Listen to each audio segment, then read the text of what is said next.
Well, hello everybody. My name is Daryl Kubilus. I'm the Superintendent of Cloverleaf Local Schools. Welcome to another edition of Colt Hard Facts. Here's our question for today's episode. Hi, I'm Colin Zook. I'm a junior at Cloverleaf High School, and I was wondering, why did the district give away school building for free during a time of fiscal emergency? Well, when I consider this question, I think it's first important to discuss some of the history of Cloverleaf Local Schools. I'll show you right here.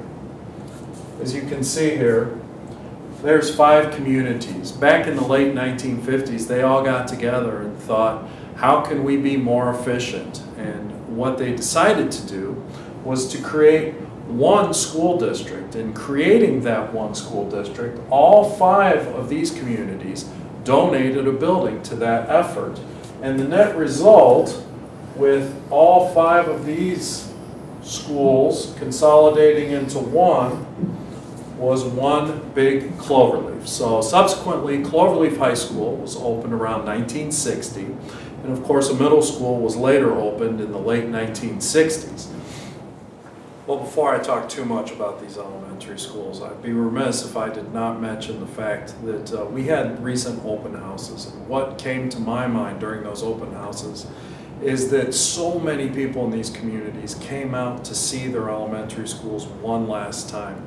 And it was evident to me that there was a lot of love and respect for these buildings, and I know that this has been a difficult time for some of you in seeing your schools close. But I do want to talk about the process that led to that. Well, first of all, as you know, the district in 2004 went to grade level buildings. And so in the process, Lafayette was closed in 2004 as an elementary school, and so was the Chatham building. At that point in time, the Board of Education knew that and acknowledged that Lafayette and Chatham had each donated one of their buildings to the consolidated Cloverleaf School District nearly 50 years prior.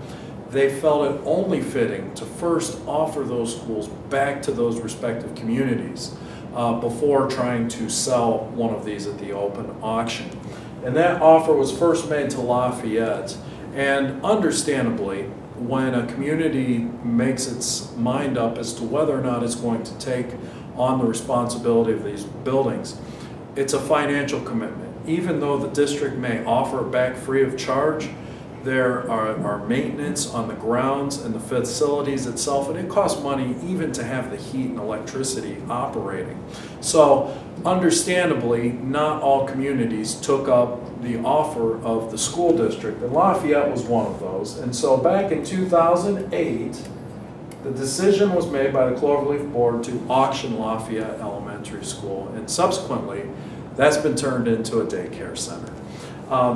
The same offer was made to Chatham, and in 2011, Chatham and Cloverleaf entered into contract to transfer title of Chatham Elementary School back to Chatham Township.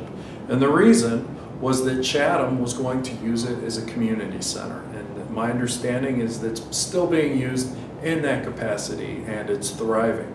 So now we fast forward to 2012.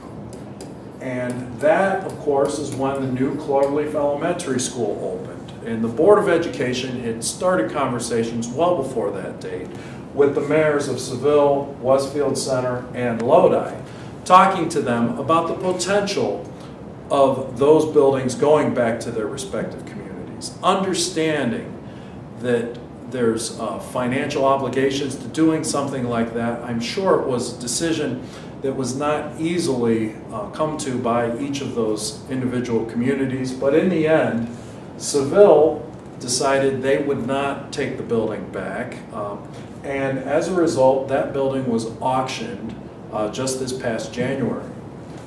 Lodi also understood that it was going to create a potential financial burden, and they decided not to take up the school board on its offer to transfer the elementary school back to them.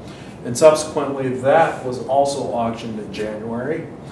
Westfield Center decided it did want its elementary school, so we're in the process of putting the final details on that contract, and Westfield Elementary will be transferred back to the Village of Westfield Center. So I wanted to take a few minutes and tell you the rationale behind the decision. I don't want you to think that this was a quick or rash decision on behalf of the Board of Education. They felt very strongly about the need to give these communities the opportunity to get their schools back. And it's understandable that not all communities took them up on that offer, but I wanted you to know the rationale behind those decisions. Thank you very much.